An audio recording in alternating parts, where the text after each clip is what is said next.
Hello everyone! In this video, I will show you how to add testimonials to your Shopify store. So first of all, you need to go to Section Store. If you don't already have Section Store installed, then go to apps.shopify.com and click on the Shopify App Store.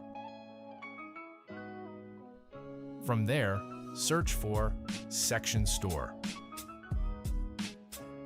Once you find it, click on Install. Go ahead and install it.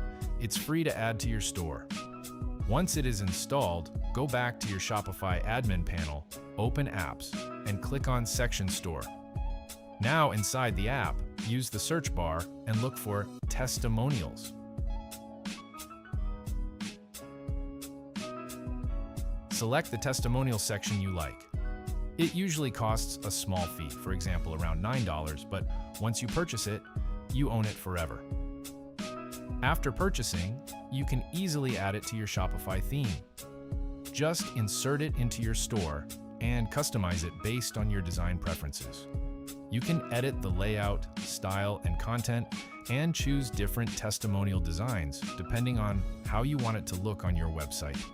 Once everything is set, your testimonial section will be live on your store, helping you build trust and improve conversions.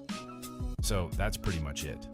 If you found this video helpful, please consider liking and subscribing.